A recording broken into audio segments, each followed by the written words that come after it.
bonsoir à tous. Donc un mot, je signe Scipion de Salm d'Henri Varol, la signature un petit peu connue dans un petit milieu, enfin bon, tant mieux, c'est mieux que l'ignorance totale. Donc j'écris des chroniques artistiques dans diverses publications, Écrit de Paris, donc manifestez-vous pour qu'Écrit de Paris soit publié plus régulièrement, n'hésitez pas, chers lecteurs, hein, voilà. Donc sinon, dans diverses revues et sites, et à Jeune Nation, j'écris des critiques d'art dans Jeune Nation. Donc dans la vie parallèle, parce qu'il faut bien gagner sa vie, donc je milite mais je ne peux pas faire que ça, je suis entre autres choses, et ça concerne le sujet, professeur d'histoire de l'art. Donc je sais a priori de quoi je parle. Donc je vais vous parler de l'esthétique fasciste dans le cadre des conférences du cercle Dru. Donc vous avez vu l'affiche. L'affiche, c'est ce qui s'est fait à peu près de plus beau dans l'Italie fasciste. C'est le projet dit de la cité de l'exposition universelle prévue pour 1940-1942, exposition universelle qui n'a pas eu lieu du fait des circonstances que vous connaissez, à savoir la guerre bien évidemment. Donc quand je dis esthétique fasciste, il faut bien évidemment rappeler de quoi on parle. Qu'est-ce que le fascisme? Alors attention aux définitions courantes, et fasciste, tous les gens qu'on n'aime pas qui sont plus à droite que soi. Exemple, pour l'extrême gauche, le président Macron est un affreux fasciste. Bon, à ce niveau-là, c'est totalement délirant. Même chose, les fascistes ou les gens qu'on n'aime pas, ça peut être des gens ultra-conservateurs qui n'aiment pas, des gens qui veulent tenir un peu compte des réalités, ce sont d'affreux fascistes, etc. Donc ce que je propose tout simplement, c'est une définition ancrée dans l'histoire. Le fascisme a existé, il a existé dans deux expériences, une expérience italienne et une expérience allemande. Donc, qu'est-ce que le fascisme? C'est une variante du nationalisme. Fondamentalement, c'est une variante du nationalisme à forte dimension sociale et qui essaye d'intégrer tous les membres de la nation dans une société cohérente. C'est fondamentalement ça. Et après, ce fascisme s'exprime dans le cadre, disons, d'une volonté que l'adhésion soit perçue par toute la société. Pour que l'adhésion soit perçue à la société, ça passe notamment par des éléments visibles. Donc des éléments visibles, il y a ce qui est le plus connu, il y a les uniformes, les fameux uniformes noirs en Italie, uniformes gris en Allemagne, du moins à l'origine, donc les chemises brunes. Après, ça passe aussi par ce qui nous intéresse le plus aujourd'hui, l'architecture et la peinture. J'ai fait un choix pour une conférence dont le but est de durer 1 heure. Ce n'est pas un cycle de cours qui prendrait facilement 8 ou 9 heures avec présentation de peintres, architectes, etc. Donc je me suis concentré sur ce que j'aimais bien. J'ai fait un choix assumé. Je ne veux pas dire, lui c'est un excellent militant, mais par contre ce qui peint c'est d'un goût discutable. Non, je vais présenter des choses que j'aime bien. Et pourquoi je l'aime bien. Donc l'esthétique fasciste, l'avantage, c'est que surtout à partir des années 30, ça s'inscrit dans le temps long et dans le meilleur des traditions européennes. Le meilleur des traditions européennes, c'est spécifiquement l'Antiquité gréco-romaine et un certain nombre d'architectes relativement connus à l'époque, un peu passés de monde, comme Boullée. Alors je ne sais pas si on peut vous proposer les projets de Boullée, grand architecte français de la fin du XIXe siècle. Donc c'est avec un B, Boullée, fin du XVIIIe siècle. Donc on y va dans l'ordre. Boullée, voilà, donc ça c'est le projet de cathédrale de Boullée, église de métropole. Donc j'aime beaucoup Boullée. Si on peut montrer la flèche, vous avez les petits personnages qui donnent l'échelle. Voilà. Je ne sais pas si vous voyez les petits personnages, enfin j'espère.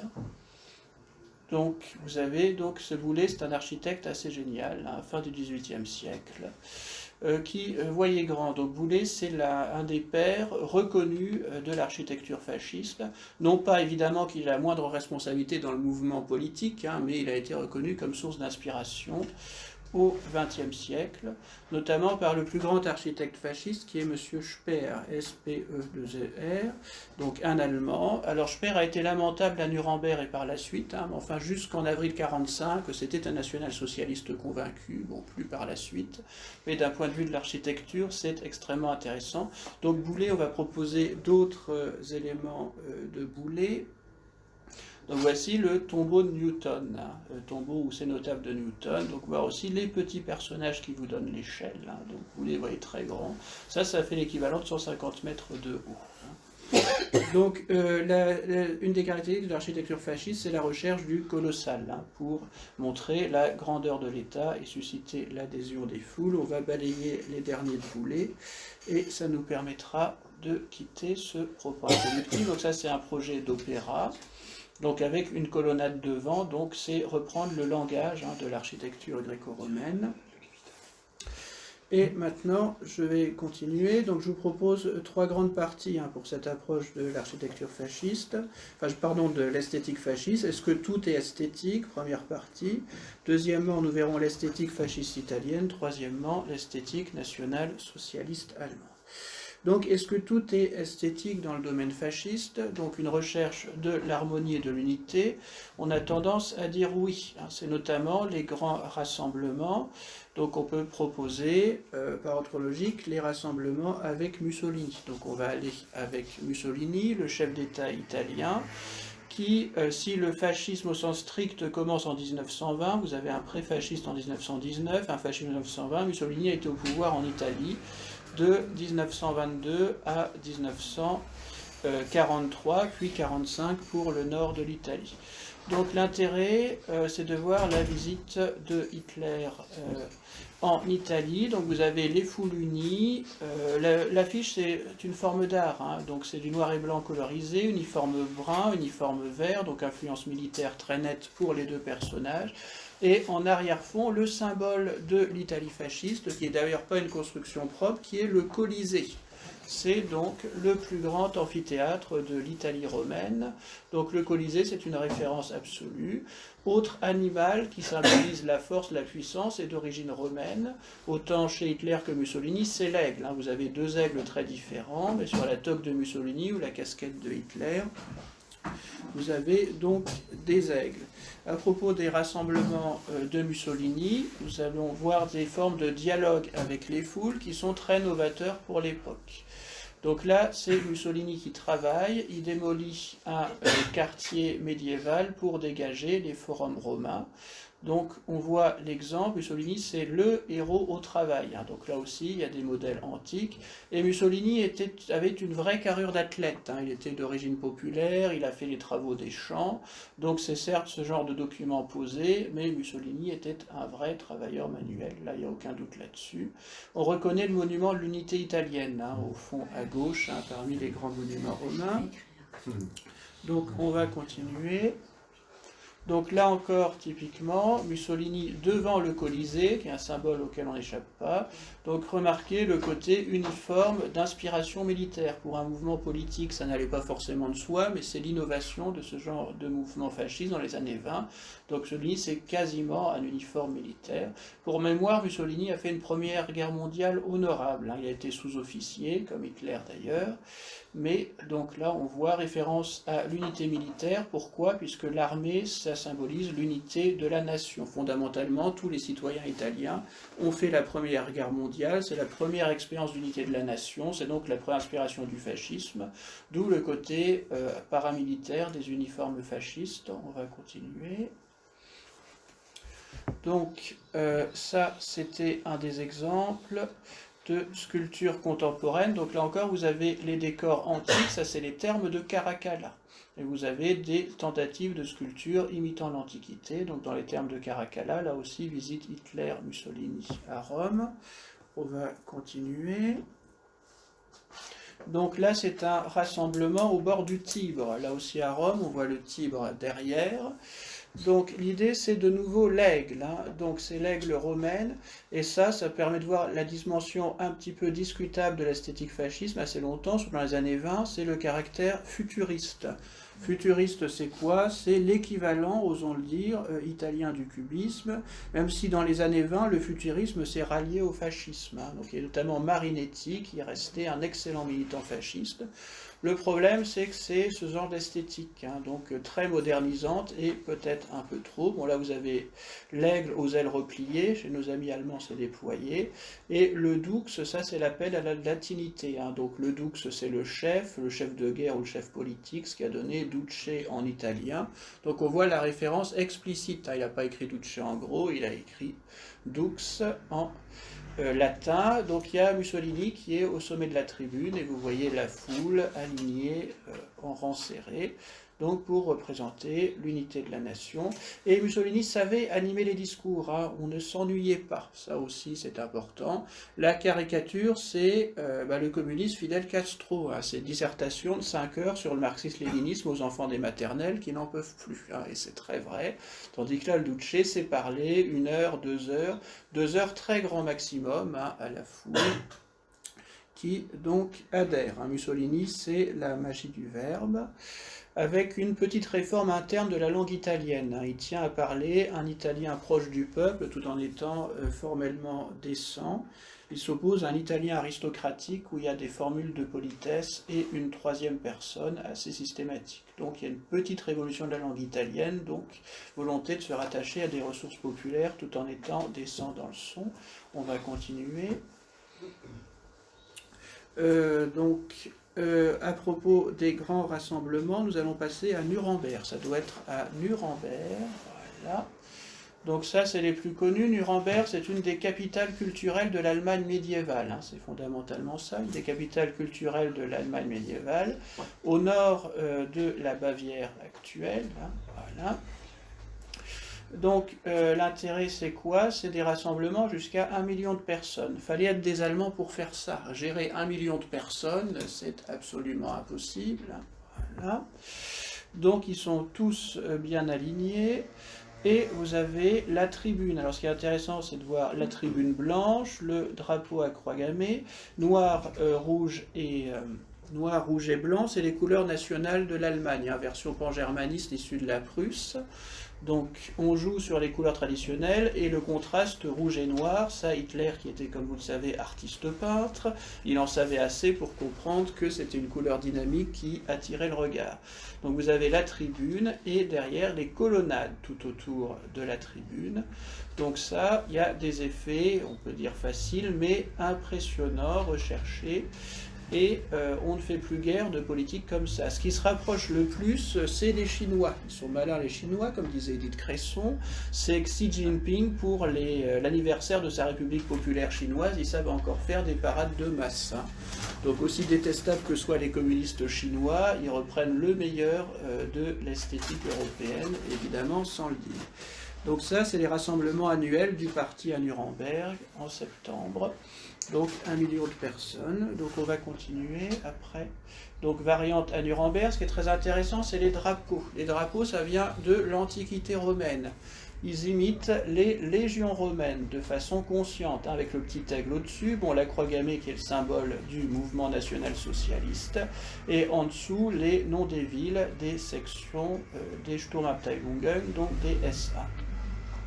Donc en fait, il y a une grande inspiration de l'Antiquité romaine. Tout ça, c'était dessiné par Hitler, hein, qui était un artiste peintre peut-être de deuxième zone, soyons honnêtes, mais qui en tout cas avait un véritable sens esthétique. Hein, donc au moins ça. Tout ça, vous pouvez le retrouver dans un ouvrage que j'avais cité en bibliographie, c'est de Chaputto, le national-socialisme et l'Antiquité, sachant que ce monsieur, bien évidemment, nous déteste, hein, soyons lucides, mais enfin, il a travaillé sérieusement. Hein, donc quand il trouve telle ou telle référence, en lisant les textes en allemand, ça reste intéressant. Donc là, nous avons l'effet de masse à Nuremberg. Donc, je dirais qu'en un sens, tout est esthétique, des affiches, des uniformes en permanence. Hein. La plaisanterie en Allemagne, c'est manque plus que les uniformes pour les chiens, mais on y pense. Hein, voilà. Mais ça symbolise l'encadrement de la société, une volonté commune et une unité. Donc de ce point de vue-là, c'est assez réussi. Et nous allons passer à notre deuxième partie, l'esthétique italienne. Donc l'esthétique italienne, vous l'aurez compris, surtout à partir des années 30, quand on en revient à des fondements vrais du génie italien, qui est le génie de l'Empire romain, on s'inspire de Rome. Hein. Donc voyons Rome antique, ce que ça a pu donner. Donc Rome antique, justement qui a été reconstitué au musée de la civilisation romaine dans les années 30. Donc Rome antique, vous avez le Colisée qu'on retrouve dans tous les monuments, le Colisée parce qu'il y avait à côté une statue de Colosse, un colosse de Néron transformé en Hélios une fois que Néron a été renversé par des sénateurs.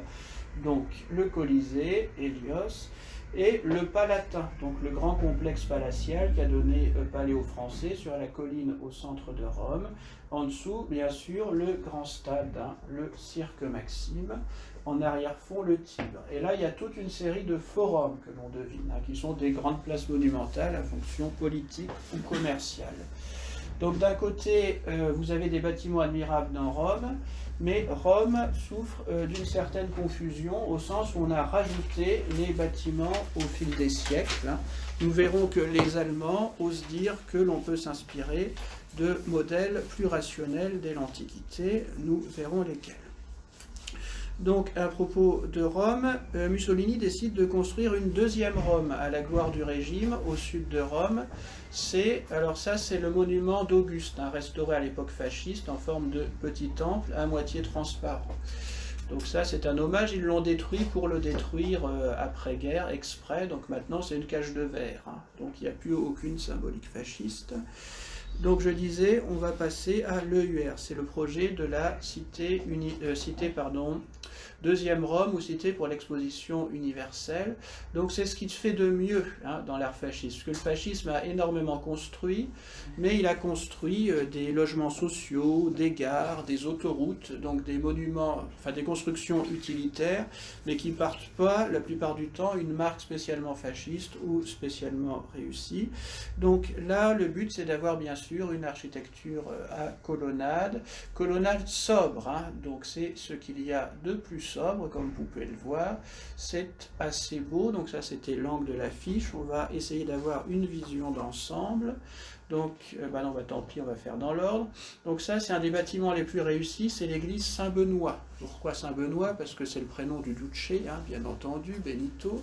Donc c'est l'église Saint-Benoît. Il y a un travail simple sur les volumes. Donc tout simplement un carré, un cercle et une coupole. Ça, c'est les traditions les plus anciennes de l'art chrétien. Il y a un jeu sur les volumes que je trouve extrêmement réussi avec 2 statues monumentales devant. Donc c'est pas forcément fait exprès, mais dans la cité universitaire, je trouve que c'est l'église, le bâtiment le plus réussi. On va essayer d'avoir d'autres visions de la cité de l'exposition universelle. Donc je vois une vue générale. État 1940. État 1940. Voilà. Donc, l'intérêt, c'est de voir l'état 1940. Du coup, on voit les vrais monuments du temps du fascisme. Le problème, c'est que le quartier a été saccagé après-guerre. Ils ont fait des aménagements, années 50-60, qui n'ont aucun intérêt et aucun sens du beau. Donc l'intérêt, c'est de voir grande place avec des colonnades systématiques, l'obélisque, et c'était à la campagne au sud de Rome. Donc Mussolini a fait exprès sa deuxième Rome, et c'est un des marques de la qualité d'ailleurs de l'architecture fasciste et du souci de Mussolini, c'est qu'on ne saccage pas le centre de Rome qui est déjà magnifique. On construit des bâtiments modernes à quelques kilomètres au sud de Rome. Donc voici l'état en 1940, travaux interrompus pendant la guerre, et à moitié dénaturé dans les années 60, juste après. Donc on va essayer de voir d'autres bâtiments du site de l'EUR, et après on va passer aux Allemands. Donc en dessous, donc ça on l'a vu, donc l'idée... Palais des Congrès, voilà. Bon, ça c'est quand même un peu trop sobre à mon avis. Bon, enfin voilà, donc ça c'est le Palais des Congrès, donc des volumes simples, colonnades devant, donc alternance de lignes droites et de lignes courbes. Donc c'est une lointaine aspiration de Boulet, qu'on a vu tout à l'heure en propos introductif, qui est fondamentale. Donc les architectes italiens, c'est principalement Piacentini et Rossi, juste pour les mentionner. Donc c'est pas très mal, même si c'est un peu trop sobre. En tout cas dans les projets, les Allemands feront mieux. Donc, puisque on a vu ça, nous allons passer maintenant au grand 2, en essayant de tenir, au grand 3, pardon, en essayant de tenir l'heure, c'est-à-dire l'esthétique allemande. Alors, en Allemagne, dans les années 30, on ose s'inspirer non seulement de l'Antiquité romaine, mais de l'Antiquité grecque. Ça, c'est l'influence directe de Hitler. Quand Himmler a voulu chanter les racines germaniques fondamentales de l'Allemagne, il dit nos ancêtres germains étaient des sauvages qui vivaient dans des huttes, tandis que les Grecs et les Romains faisaient des bâtiments fondamentalement beaux, et les Grecs et les Romains étaient des Aryens purs, voilà, donc on s'inspire des Grecs et des Romains, a décrété Hitler. Voilà. Donc, à propos de cette inspiration, je vais vous proposer quelques exemples. Donc, il y a Athènes, tout simplement. Donc, inspiration d'Athènes avec le Parthénon. Ça, c'est une aquarelle de Monsieur Golvin, donc très grand dessinateur, reconstituteur, qui serait horrifié de savoir qu'on le cite dans le cercle Drummond. Enfin, le fait est que c'est des belles œuvres. Donc ça, c'est un des modèles de l'Antiquité. C'est bien sûr les Grecs du moins 5e siècle, dirigés par Périclès, qui ont pensé l'Acropole. L'Acropole, c'est une ancienne cité fortifiée, donc on voit que c'est au-dessus d'Athènes, on a la muraille de la ville au fond. Et il y a toute une série de bâtiments remarquables, notamment les propylées, l'entrée monumentale, et ce qui est considéré comme le plus beau monument du monde, le Parthénon. Donc c'est le temple d'Athéna vierge, voilà, c'est Parthénée, c'est le temple d'Athéna au-dessus, et le temple d'Athéna, c'est un chef-d'œuvre, il est en restauration permanente, depuis que la Grèce existe dans les années 1830, donc c'est pas nouveau, mais le fait est que c'est un bâtiment qui est conçu avec des proportions absolument uniques, et les colonnes sont légèrement rentrantes vers l'intérieur pour qu'elles aient l'air parfaitement droites de loin. Donc les Grecs de l'Antiquité ont pensé des choses absolument remarquables. Pour les statues, vous avez ici une statue extérieure d'Athéna. Donc on a vraiment des modèles uniques et indépassables. Pour les cariatides, elles sont là. Il y en a certainement qui connaissent le mouvement militant des cariatides, elles sont exactement ici. Pour ceux qui suivent le compte de notre ami Yvan Bénédictique, je salue bien, quand il a visité l'Aube dorée à Athènes, il prend bien des photos des cariatides, bien entendu. Donc je disais, influence de l'Antiquité grecque, Athènes et surtout Alexandrie et Pergame. Donc on va vous montrer Alexandrie. Alexandrie, c'est la cité fondée bien sûr par Alexandre le Grand en Égypte, et c'est une cité planifiée dès l'origine, donc avec de très grands axes. Ça, les Allemands, ils aiment beaucoup, plan dit hippodamique. Donc cité planifiée dès l'origine avec de très grands axes. C'est l'avenue monumentale. Et on verra, le projet d'avenue monumentale à Berlin, par Hitler et Speer, s'inspire en fait de la grande avenue monumentale d'Alexandrie, qui a un axe est-ouest, et ils essayent de faire un grand axe à Berlin, qui serait un axe nord-sud. Donc Alexandrie, le grand port sur la Méditerranée, vous avez le port à gauche, et là c'est encore un très beau travail de Golvin, donc c'est l'allée monumentale à Alexandrie. Alexandrie, une des plus belles villes de l'Antiquité. Ça, elle est relativement connue. Maintenant, une qu'on connaît moins, c'est Pergame. Donc, on va vous montrer Pergame. Pergame, c'est une cité d'un monde disparu. C'était une cité grecque dans ce qui est devenu, hélas, la Turquie. C'était un des forts de la civilisation grecque, pas loin de la côte turque. Et Pergame était renommé dans l'Antiquité pour son site en hauteur. Le site est exceptionnel.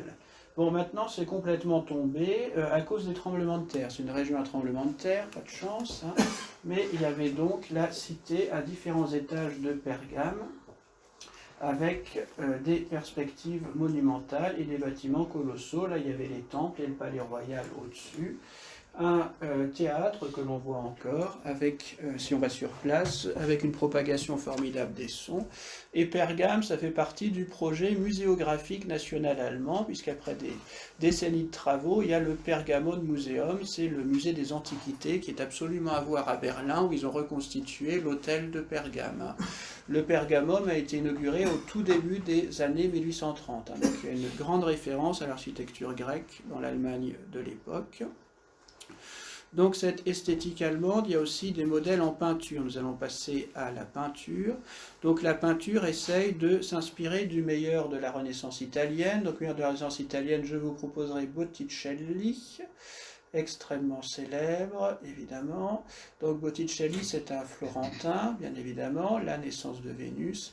Et l'idéal de la beauté à Florence au XVe siècle, c'est la femme blonde ou rousse. Alors Hitler était parfaitement d'accord. Quand il a visité en Italie, il a voulu faire un crochet par Florence, hein, pour voir les grands modèles florentins.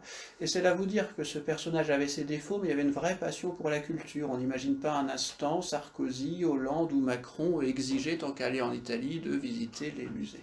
Le dernier à avoir voulu visiter les musées de Florence, c'était François Mitterrand. Bon, et avec tous ses défauts, c'était le dernier à avoir eu cette idée. C'est là qu'on voit l'effondrement du niveau culturel.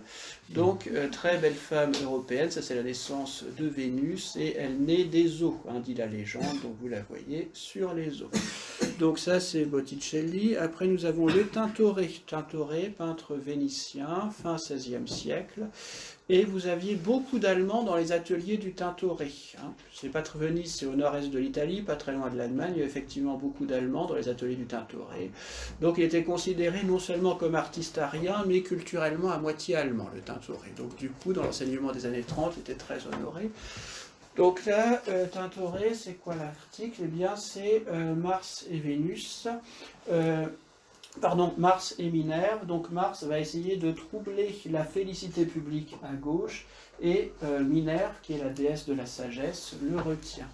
Donc ça, je trouve ça très beau, avec des formes un peu allongées, ça c'est le maniérisme tardif, hein, mais il y a un sens de l'équilibre de la composition et de la beauté qui est assez magnifique. Hein. Regardez aussi la beauté de l'armure de Mars, c'est assez exceptionnel. Donc tout ça aboutit à un des grands maîtres de l'art allemand du XXe siècle, hein, justement calomnié, c'est Hans Rapp. J'aspire les H à l'allemande, donc c'est avec des H, Hans Rapp, allons-y. Donc on voit le modèle du Tintoret chez Hans Rapp. Alors le malheureux, après 1945, il a été obligé de faire des jouets. Hein, comme il a été un quasi-peintre officiel du Troisième Empire allemand, il est obligé de faire des jouets. Donc ça, c'est les fruits de la terre. Hein. Donc vous avez une cruche et des porteuses de paniers et de gerbes de blé. Donc on voit une très nette influence de la Renaissance italienne, avec des très belles femmes, évidemment, du type allemand. C'est là qu'on voit le contraste, hein, d'ailleurs. Hein. Aujourd'hui, sur les affiches, il y a systématiquement des personnes de couleur, tandis que là, il n'y avait que des Allemands du plus bon teint dans les années 1930. Donc très beau tableau avec une variation aussi sur le thème des trois grâces. Hein. Donc les fruits de la terre. Après on va passer à d'autres de Hans Rapp. Là c'est Thétis. Donc c'est une déesse marine dans l'Antiquité grecque sur un cheval marin. Donc Thétis avec une naïade devant. Donc il y a de grands thèmes culturels avec le meilleur de la culture européenne que l'on trouve chez Hans Rapp. Regardez aussi l'expression du cheval, hein. Donc il y a vraiment le meilleur, là encore, de la Renaissance. Et notez qu'à cette époque, c'est les horreurs de Picasso, hein. Type Guernica, c'est exactement contemporain. Donc on va continuer encore avec Hans Rapp, je crois qu'il y en a un troisième. Donc voilà, là c'est la famille avec les fonctions fondamentales dans la société. À droite, la maternité, bien sûr, avec un enfant endormi. Et à gauche, c'est le guerrier. Donc, vous avez donc la famille, le guerrier et la mère. Donc, là aussi, vous avez au centre du tableau, bien évidemment, une forme de triangle avec les regards du bébé vers la mère à la fois vers le bébé, et le père qui contemple sa femme et son enfant. Aujourd'hui, pour penser aux tarés qui sont censés nous gouverner, la dernière idiotie du président Macron, il paraît qu'un père n'est pas forcément un mâle. On se demande, il doit abuser de la cocaïne, hein, c'est pas possible.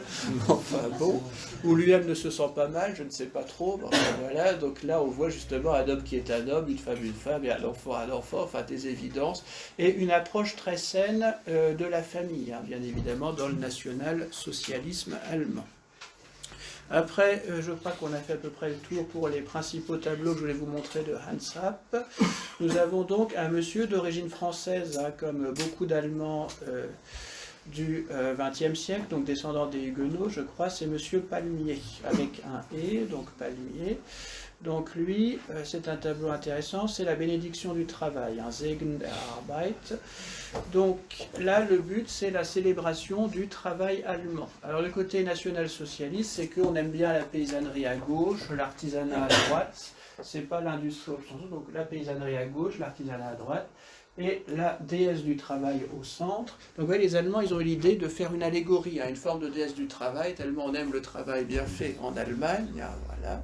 Donc, et avec le meilleur de la Renaissance italienne, elle est extraordinairement belle, cette allégorie centrale, voilà. Donc vous voyez, perspective profonde, avec les montagnes bleutées. Les montagnes bleutées à l'arrière, c'est une allusion au paysage de Léonard de Vinci. Les montagnes bleutées à l'arrière, c'est typique de Léonard de Vinci. Donc une femme extraordinairement belle, ça c'est une composition de Palmier, la bénédiction du travail. Maintenant nous allons passer à ce qui est fondamental pour Hitler lui-même, c'est l'architecture. Alors je ne sais pas pour les rares courageux de la salle qui ont lu les 900 pages de Bon combat, en allemand ou français, c'est quand même d'une lecture difficile, là, il faut tout de même être honnête. Il dit que finalement, il était persuadé d'être artiste peintre, mais sa vraie vocation, c'était d'être architecte. Il a été mal orienté, le malheureux Hitler, enfin voilà. Donc, mais toujours est-il que c'était un dessinateur amateur, il aimait bien dessiner des grandes perspectives, ce genre de choses. Et nous allons donc passer à la chancellerie. Donc ça doit être Speer, chancellerie. Donc Speer, chancellerie. Voilà, Speer, chancellerie entrée, puis chancellerie intérieure. Donc avec son ami architecte Speer. Voilà. Donc là, c'est l'extérieur de la chancellerie. Donc aujourd'hui, c'est encore le quartier gouvernemental. Donc c'est au centre de Berlin. Ça a été complètement rasé délibérément à partir de 1945 par les soviétiques. Ils ont pris les marbres précieux et les pierres les plus précieuses pour en faire le monument aux soldats soviétiques, évidemment. Et donc, l'intérêt, c'est de quoi? C'est de voir la façade sobre, mais avec l'aigle germanique déployé, au-dessus de colonnes simples. Les colonnes sont simples, puisque les Allemands assument l'héritage dorien. Là, on ne va pas trop jouer avec les images pour des raisons de dispositif, mais le Parthénon à Athènes, c'est l'ordre dorique, c'est l'ordre le plus simple, voilà. Et les Doriens sont censés être de purs Ariens, tandis que les autres, il y avait un léger doute, voilà, donc on aime bien l'ordre dorique en Allemagne. Toujours est-il que, il y a une sobriété recherchée, mais la sobriété est malgré tout relativement équilibrée par l'aigle. Il n'y aurait pas l'aigle, la façade serait horrible, mais vous voyez que l'aigle déployé anime la façade, et donc aigle déployé d'origine romaine. Maintenant, on va voir l'intérieur. L'intérieur est absolument magnifique.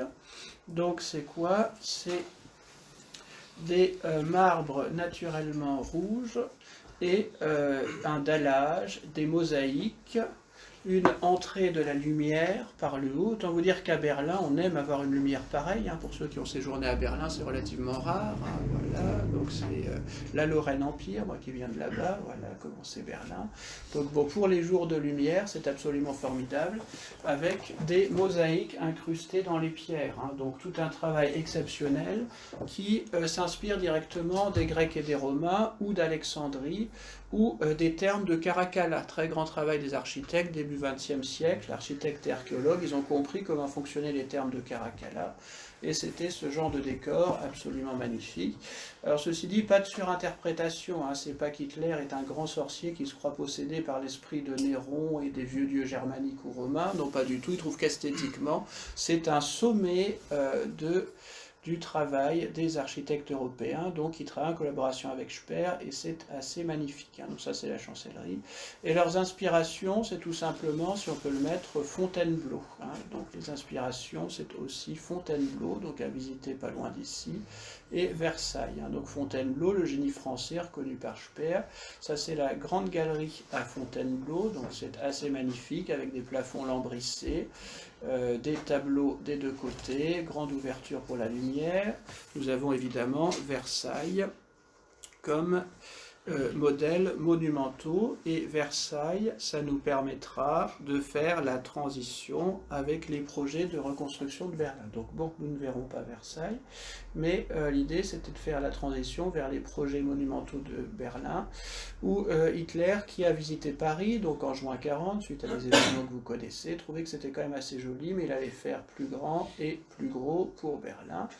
Donc, à Berlin lui-même, dernière inspiration, maintenant qu'on est là-haut, Berlin Altes Museum, donc le vieux musée de Berlin, si on peut voir la façade, ça c'est Schinkel, hein, le bon Schinkel, très grand architecte prussien, vers 1800. Je dis le bon Schinkel, c'est le Schinkel néoclassique. Quand il est devenu gâteux, le malheureux, il a fait du néo-gothique, hein, bon ça j'aime pas. Et là c'est le Schinkel néoclassique, donc allusion au meilleur de l'Antiquité gréco-romaine, et c'est la façade hein, extrêmement célèbre du vieux musée à Berlin. Donc là, le musée lui-même renferme une façade magnifique et il renferme les trésors de l'Antiquité. Donc là, c'est évidemment une vue actuelle, hein, mais on reconnaît bien le bâtiment. Donc maintenant, tout ça nous mène à ce qui devait être le chef-d'œuvre et le couronnement de l'Allemagne nationale-socialiste, c'est la reconstruction de Berlin, avec tous les codes en BG. Donc c'est Berlin, donc centre étatique actuel, juste pour voir.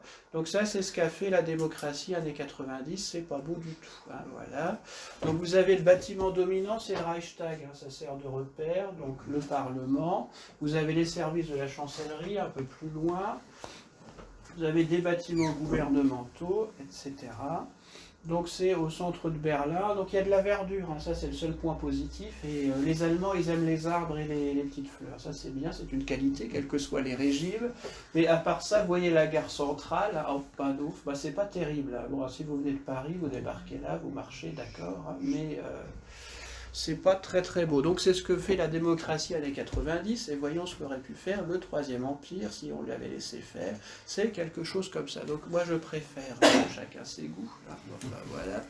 Donc ça c'est le grand axe nord-sud. Ah, souvenez-vous du grand axe est-ouest à Alexandrie, Hitler qui était quelqu'un de très cultivé, qui lisait 3 livres par jour.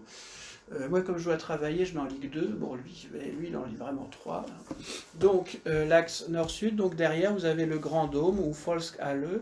Donc, Grand Dôme ou Grande Halle populaire. Ça devait être le plus grand bâtiment du monde. 300 mètres de haut, quand même. Hein, donc, à peu près la hauteur de la Tour Eiffel. Avec une lanterne en haut. Donc, soit avec un aigle qui tient... un aigle, oui, qui tient un aigle qui tient un globe terrestre dans ses serres. Hein.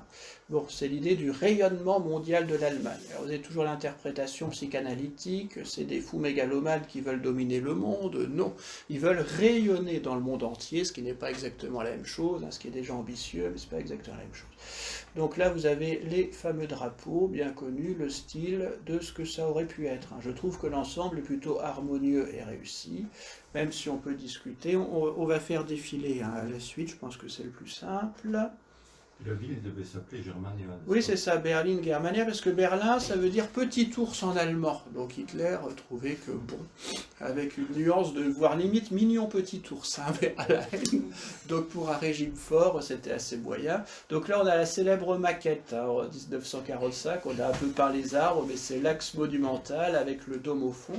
Le dôme au fond, vous pensez à la cathédrale de Boulay qu'on a vue tout ailleurs. Hein, c'est l'inspiration avouée. Donc les immeubles c'est 50 mètres de haut à peu près, donc 300 mètres pour le plus haut, on va continuer. Donc le plus simple c'est de défiler. Hein. Donc, ça c'est illustration de la maquette. Avec l'axe central, il y a un arc de triomphe qui doit faire plus de 100 mètres de haut. Donc c'est comme celui qu'on a à Paris, mais en 3 fois plus grand. Hein. Hitler a dit, voilà, avec le million de morts allemands de la Première Guerre mondiale sur l'arc de triomphe. Vous avez une place circulaire au centre avec une fontaine, hein, histoire de varier un minimum le trajet. Donc on va continuer. Donc là, c'est la version plan, donc la trame traditionnelle de Berlin, et on a coupé ce fameux axe. Là, ce qui est intéressant, c'est de voir la gare centrale. Le projet de gare centrale, vous voyez ce que ça aurait pu donner, et on a vu l'horreur hein, réalisée de façon contemporaine. Donc là, une grande gare centrale, pour justement de Berlin rayonner dans toute l'Europe. Alors qu'avant à Berlin il y avait plein de petites gares, donc la gare centrale pour rayonner dans toute l'Europe, y compris d'ailleurs avec aussi le trafic métro, l'axe avec l'arc de triomphe, et enfin le dôme, et derrière le dôme il y a une vaste piscine qui s'inspire des naumachie antiques, hein, qu'il y a des fois dans Rome, notamment la naumachie d'Auguste. Hein. Tout le monde dit naumachie, mais enfin en principe on devrait prononcer naumachie parce que ça vient du grec. Donc là, il est censé avoir de l'eau. On va passer les différents plans. Donc continuons. Donc là, changement d'angle. Hein. Là, vous avez donc l'anomachie avec deux obélisques et on retrouve ce grand axe principal. Donc on va continuer. Donc là encore, ça on reconnaît, donc celui par le sud. Donc la variante, alors variante inspirée de Métropolis, hein, le film de science-fiction du début des années 30 que Hitler aimait beaucoup. Bon, les couleurs sont pas mal, mais disons que c'est caricatural. Hein, voilà. Un peu trop de voitures, hein, on va continuer. Donc là, c'est la version plan. Donc on reconnaît la grosse halle, la Spree. On était tout à l'heure par là, hein, donc la Spree. Et il devait y avoir un palais du guide, hein, Führerpalast, juste sur la grande place en face de la halle, avec un nouveau Reichstag ici. Et le commandement central de la Wehrmacht, donc l'armée nationale, la chancellerie du guide, et différents ministères. Hein. Donc on va continuer. Alors l'intérêt de ce plan, c'est que c'est vraiment une trame typique des plans de Berlin. Hein. Quand on connaît Berlin, c'est vraiment présenté comme ça. C'est assez plaisant, donc on va continuer. Donc ça, c'est l'intérieur de la grande halle. Vous avez les petits personnages pour donner l'idée, l'échelle. On pourrait se rassembler à 300 000 là-dedans, 300 000 personnes là-dedans. Avec des caissons, ça s'inspire évidemment du Panthéon à Rome. Hein. Ça s'inspire du Panthéon à Rome. Donc architecture à caissons, le meilleur de l'Antiquité. Donc on va continuer. Donc là, c'est la maquette. Vous avez la porte de Brandebourg pour vous donner l'échelle. Hein. Voilà, donc on retrouve l'aigle doré au sommet. Les chevaux, ça aussi, les chevaux, ça vient de l'Antiquité grecque, hein, évidemment. Donc, grande façade aussi monumentale, à la fois sobre et monumentale. Donc on va continuer. Donc ça, c'est la fontaine, hein, anecdotique pour ponctuer avec quelques immeubles. Là, il s'inspire, entre autres choses, de Paris. Hein. Vous avez notamment la place des Victoires, c'est un peu comme ça, pour ceux qui connaissent, même s'il manque une fontaine, on continue. Voilà, donc là, vous avez le dôme, perspective uchronique, 1960, avec le bus des touristes, hein, voilà, c'est assez amusant. Donc, on continue. Donc là aussi, c'est pour voir, pour ceux qui connaissent un peu Berlin, ce que ça aurait donné, le grand axe, encore une variante. Donc de 42 à 44, comme les Alliés détruisent complètement Berlin, ils ont tendance à étendre les plans. Hein. Et ça a été repris en petite partie en RDA, notamment par ici, la Karl-Marx-Allee, depuis Frankfurter-Allee, c'est pas si mal, hein, construit dans les années 50. D'un point de vue esthétique, c'est pas si mal, même si c'est pas aussi beau qu'aurait été l'axe central de Germania. Donc je crois qu'on a à peu près fait le tour. Donc je disais que c'est finalement des grandes réussites hein, dans cette esthétique fasciste. Alors tout n'était pas beau, hein, je vous ai épargné ce que je n'aimais pas pour raisons diverses et variées. Tout n'était pas très réussi, mais si on retient les travaux de Speer pour Germania ou Hans Hab pour la peinture, on voit que surtout du côté allemand, on avait d'immenses réussites esthétiques. Et c'est à comparer au naufrage absolu que l'on a dans la société des vainqueurs d'après 1945. Donc d'un point de vue purement esthétique, comme je suis filmé, je ne m'étendrai pas, on pourrait avoir quelques regrets. Voilà, c'est bon.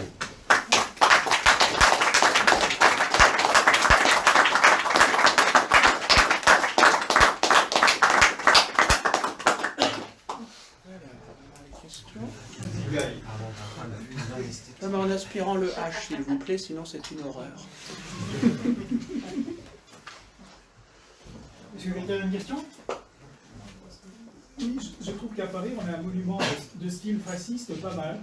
Oui, sur oui. la colline de Chaillot. Oui, c'est ça. Il y a eu des effets de mode. Hein. Dans les années 30, c'est le monumental, années 30 Art déco, avec quelques références à l'Antiquité. Donc il y a eu des influences, hein, c'est clair, et le Front populaire, parce que c'était lui, a voulu montrer qu'il était capable aussi de relancer les arts français. On osait dire ça, on veut relancer les arts français, donc ils ont fait le palais de Chaillot. Ils ont failli jamais le finir pour cause de grève permanente d'ailleurs, hein, enfin ils ont réussi à le finir de justesse. Donc c'est assez réussi hein, le palais de Chaillot, je suis d'accord avec toi Robert. Hein, enfin, bon, voilà.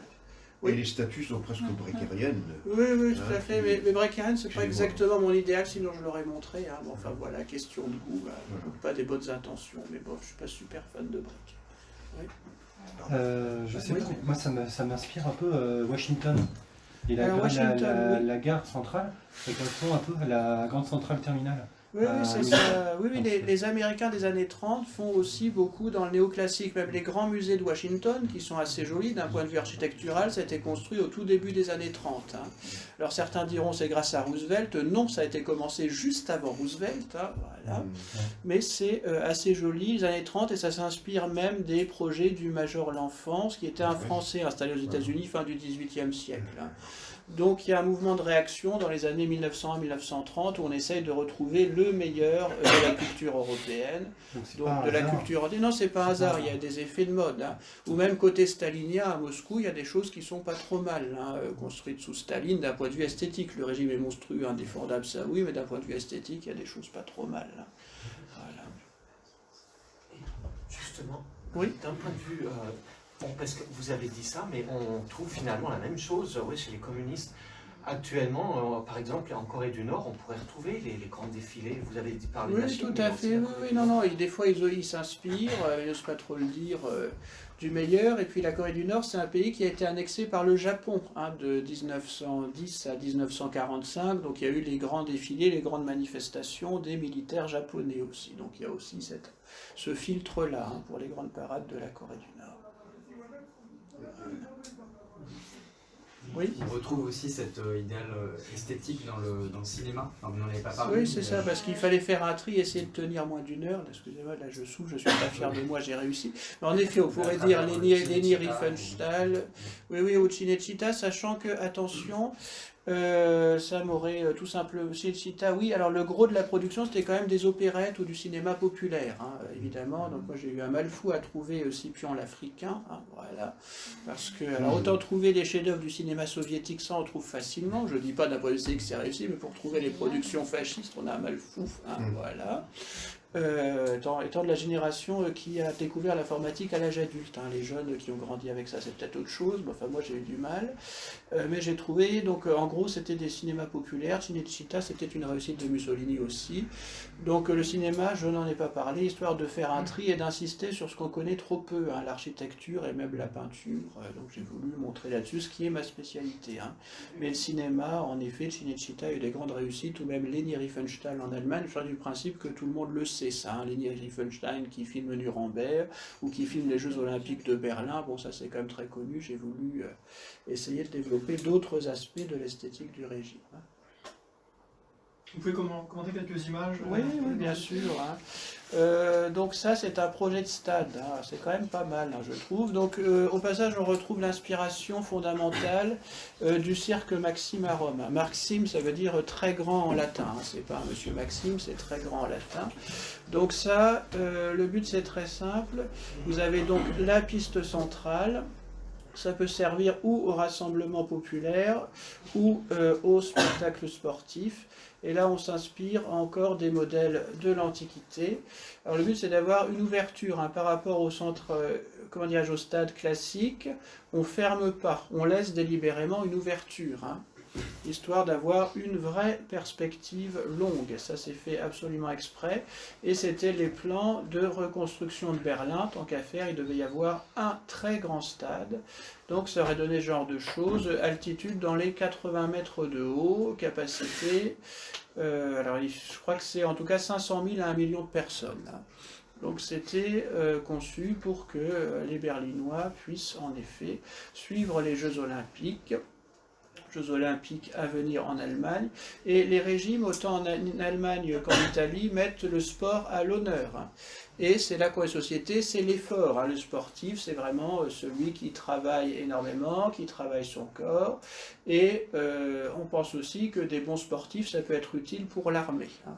C'est pas là aussi que ces régimes soient particulièrement agressifs à une époque où beaucoup de pays étaient agressifs aussi, hein, que ce soit l'URSS ou même la France qui déclare la guerre à l'Allemagne. Berlin. Ça s'est fait dans ce sens-là en 1939, hein, ne l'oublions pas, aussi discutable que soient certains aspects de la politique étrangère de Hitler. Donc l'idée, c'est que c'est le sport comme préparation à la guerre, donc très grand stade pour glorifier le sport. Donc là, c'est une étude d'une vue à partir du fameux arc de triomphe, hein, que l'on a vu tout à l'heure. Sous les arches de l'arc, on peut avoir une vue magnifique sur le Grand Dôme et la place centrale, donc la place centrale devant le Grand Dôme, et à gauche, le nouveau palais du Guide. Hein, autant traduire Führer, bien sûr. Voilà. Donc là encore, c'est les maquettes. Donc celle a survécu à la guerre. Quand Hitler était un peu déprimé, en mars 1945, ce qui se conçoit, ce qui prouve paradoxalement sa lucidité. Hein. Si en mars 1945, il était assez déprimé, c'est qu'il se rendait compte des réalités, il se consolait en allant voir la maquette, hein, du futur Berlin. Donc ça, c'est le dôme. Donc il travaille... Oui. Ce projet de Germania, en fait, Oui. il était daté dans le temps, enfin, il était prévu à une date. Oui. En fait, ils avaient commencé les travaux en 1938, puis il y a eu d'autres priorités qui ont causé un ralentissement des travaux jusqu'en 1942. Puis en 1942, il y a eu vraiment le passage complet à l'économie de guerre.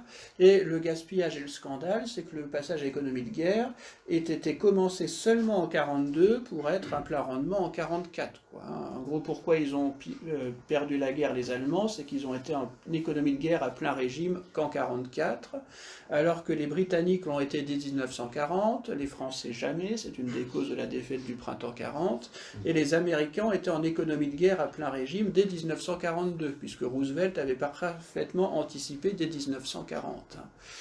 Donc ça, c'est pour vous dire qu'en 39 à 42, travaux ralentis puis suspendus, et en 1939-40, ils ont découvert, alors ça c'est les Allemands, d'un côté c'est sérieux, de l'autre des fois ils découvrent la Lune, figurez-vous que Berlin c'est des terrains marécageux, très instables, et donc pour des constructions colossales, c'est assez embêtant, des terrains marécageux, instables.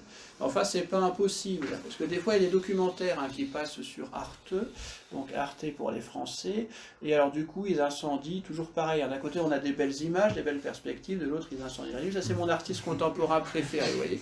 Donc ça c'est Hunter, le Shiba Inu canadien, donc j'ai tant qu'avoir du gribouillage, autant prendre le chien, hein, voilà.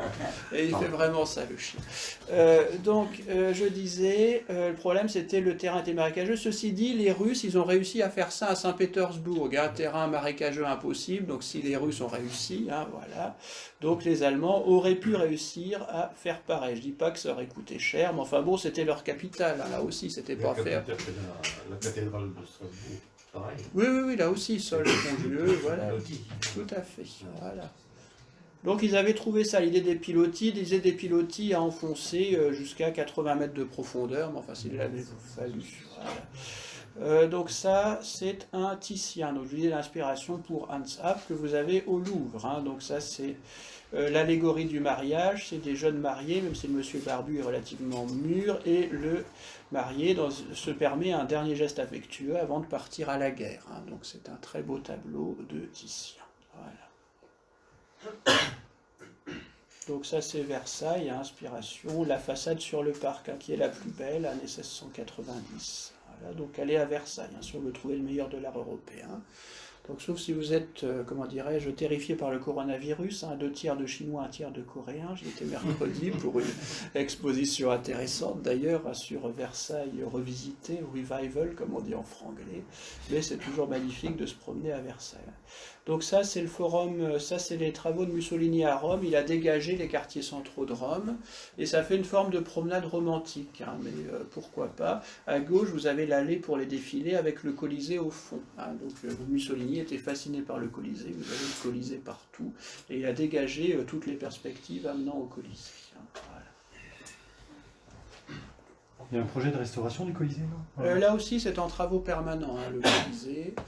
Là aussi, c'est un sol instable, on parlait des sols instables, donc ceci c'est un travail de Romain, donc il est encore debout malgré tout après 2000 ans, parce que les Romains avaient très bien fait les choses, mais c'est un sol instable et marécageux, hein, c'est une cuvette dans Rome, donc sur le long terme, il y a aussi de gros problèmes. Hein. Est-ce qu'il y a des livres que vous pourriez nous conseiller?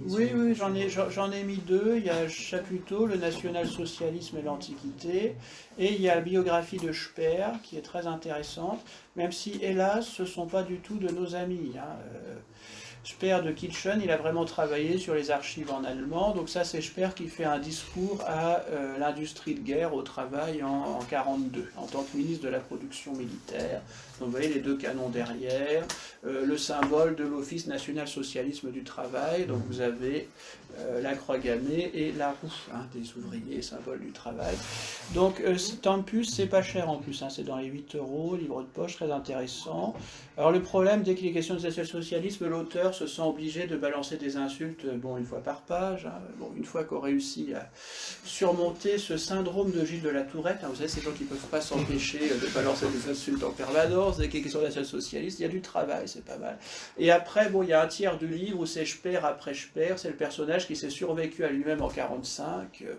Il aurait mieux fait de disparaître, il n'a pas eu cette décence, il a été témoin de l'accusation à Nuremberg, où il a accusé tous ses petits camarades, enfin c'est vraiment lamentable, en espérant sauver sa vie et échapper à la prison. Il a certes sauvé sa vie, mais il a fait 20 ans de prison quand même, voilà. Et avec ce témoignage d'ailleurs aberrant, alors Kitchen n'ose pas dire que c'est totalement aberrant, il accable Speer comme quoi il aurait cassé des choses. Donc dit Speer, il était au courant de rien du tout, et surtout pas des crimes du national-socialiste, donc il savait rien, mais ce qu'ont fait ses amis, là, c'était très mauvais quand même. Donc il les accuse de tous les crimes, mais il ne savait rien lui-même, donc autant vous dire, c'est des témoins assez discutables. Est-ce qu'on filme toujours ou pas? Oui. Oui, donc je ne vais pas approfondir, parce que j'aurais des ennuis, mais enfin, ce genre de témoin qui n'a rien vu, mais qui témoigne contre tous les autres, voilà. Il y a encore une question? Oui. Parce que j'ai vu qu'il y avait un livre de Julien Chapoteau. Oui, c'est ça. Est-ce que c'est des livres de qualité? Oui, non, si je me suis permis donner le mal, c'est des livres de qualité, c'est très intéressant.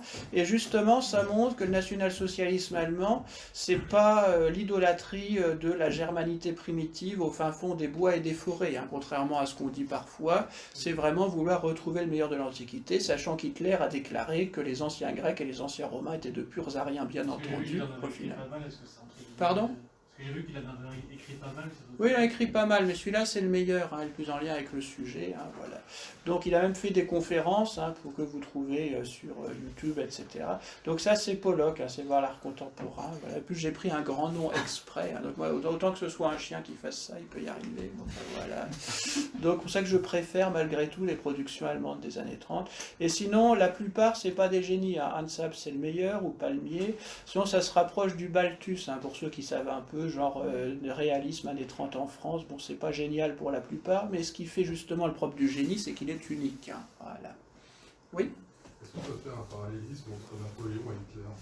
Parce qu'en fait, sur le plan de la peinture, comme vous l'avez explicité au travers de la conférence, ainsi que l'architecture, et surtout peut-être dans le mysticisme autour du peuple auquel ils sont un peu responsables, il y a quand même pas mal de choses qu'ils ont en commun. Oui, ça c'est vrai. Sachant qu'il faut toujours replacer dans le contexte. Excusez-moi, c'est le professeur d'histoire qui se réveille, donc on peut faire des parallèles, mais attention, ils se sont voulus des hommes d'État, donc avoir une vraie politique artistique, là comme l'autre. Napoléon a fait appel à David, qui, quoi qu'on en pense, était un très grand peintre, à Percy et Fontaine, qui étaient de grands architectes, et Napoléon a voulu un néoclassique monumental, et Hitler aussi, une forme de néoclassique monumental avec Speer. Donc ça c'est vrai, la différence énorme, c'est que Hitler a voulu vraiment encadrer le peuple. Napoléon n'a pas eu l'idée de faire une ligue des Napoléoniens de France ou autre, et ça lui est vraiment pas venu à l'idée. Il avait même plutôt un mauvais souvenir des comités politiques qui étaient des comités politiques révolutionnaires sous la terreur. Donc on pense ce qu'on veut de Napoléon, mais c'était pas du tout un dictateur sanguinaire. Donc du coup, il a même laissé prospérer son opposition, qu'il a renversé 2 fois en 1814 et 1815. Oui. Il y a quand même l'impérialisme européen aussi, qu'on peut en mettre... Alors ça c'est le défaut de Napoléon et de Hitler, c'est qu'ils n'ont pas trop compris les autres nations. L'un a été très franco-centré, l'autre très germano-centré. Et ça, c'est un livre récent que j'ai lu, que vous pouvez lire si vous êtes curieux de cette époque, et j'ai l'impression. C'est le livre, alors c'est là encore par un de nos amis, de Speer sur Barbarossa, une somme de 1000 pages en 1941. Pourquoi les Allemands ont échoué dans l'invasion de la Russie? C'est très simple et c'est assez triste. Ils se sont comportés comme des sauvages, ils se sont mis toute la population à dos.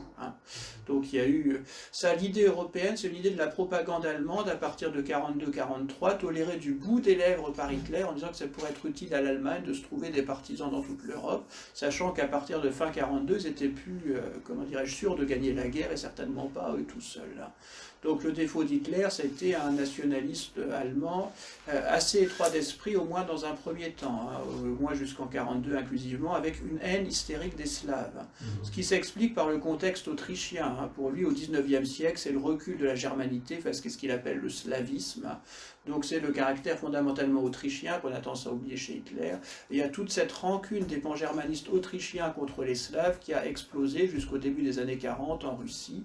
Et sont notamment mis à dos les Ukrainiens. Alors que les Ukrainiens, ils détestaient les Polonais, point commun avec les Allemands, ils détestaient les Russes, donc ils auraient pu s'appuyer sur les Ukrainiens. Et en plus, ils étaient plus de 30 millions à l'époque, hein, donc il y avait un réservoir humain. Et ils se sont mis à dos en 6 mois les Ukrainiens à l'été et l'automne 41, ce qui a été la pire faute politique des nationaux-socialistes. Alors on dira Hitler, il ne supervisait pas le détail, mais il avait nommé Koch, donc le Gauleiter de Prusse orientale, aussi ministre occupant d'Ukraine, et Koch était vraiment le nazi le plus sauvage, et Hitler le savait forcément. J'ai une question. Qu'est-ce que vous n'aimez pas dans l'esthétique fasciste? J'ai fait un truc, non mais je dis qu'il faut être honnête, on ne peut pas tout aimer. D'ailleurs, je dirais le propre de l'intelligence, c'est qu'on fait des discriminations. Voilà, si je dis j'aime beaucoup Hans Rapp, c'est que j'en aime moins d'autres. Hein, voilà. Donc ce qui me séduit moi, c'est notamment le caractère, disons, impersonnel. On parle des statues colossales de Breker, des fois on aime beaucoup, bon, on a le droit hein, d'aimer beaucoup, je ne me prends pas pour un guide infaillible, ça c'est le tort dans l'extrême droite, hein, il y a 1000 personnes, dont 800 guides infaillibles qui sont tout seuls, hein, voilà. Donc j'essaye de ne pas être ça, mais pour vous dire que je trouve qu'ils sont impersonnels, ça manque de vie, quoi, hein, véritablement. Bon après se trouver ça magnifique, là, c'est un point de vue, oui. Et que pensez-vous de Terrani, pour revenir en Italie? Terrani, alors Terrani... Architecte, oui. Il fait des écoles, il fait des stades... Oui, c'est ça. Alors après, c'est mon côté moitié allemand, à tantiner mégalomane. Je trouve que ça manque de colossal. Hein. Je ne dis pas c'est très fonctionnel, mais voilà, ça ne me fait pas rêver. Tandis que oui, non, c'est bien fait, c'est fonctionnel. Et il y a un reproche que j'y vais dans la version écrite de ce que je vais proposer, que le camarade Yvan Benedetti a publié sur Jeune Nation. C'est que bon, il y a eu des tentatives, mais souvent, ils ont enlevé 2 ou 3 statuts trop fascistes, et puis ils ont laissé tel quel pour la République italienne, et franchement, ça jure pas. Hein. Ils ont fait encore la même chose, années 40-50, les fascistes ont fait plein de gares, et on ne sait pas, mais littéralement, on ne sait pas si c'est gare fasciste années 30, ou si c'est gare reconstruction années 50. La gare de Milan, elle est quand même bien signée. Hein, oui, mais c'est le côté moderniste. Hein. Moi, je suis au fan club de l'Antiquité gréco-romaine, hein, je l'avoue complètement, en connaissance de cause. Donc, je trouve que les références ne sont pas assez claires. Hein. Il y a le côté moderniste, et c'est issu du futurisme. Hein. Le fascisme, c'est en élaboration. Hein. C'est comme Mussolini, c'est un fervent supporter du mouvement sioniste international jusqu'en 1934. Après, il change radicalement d'avis, hein, mais bon, il y a une évolution continue.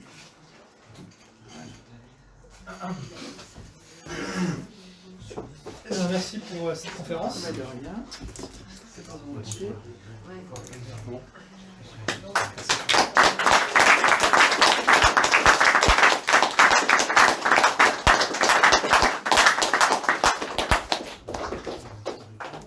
Et maintenant, on va passer en bas pour le dîner.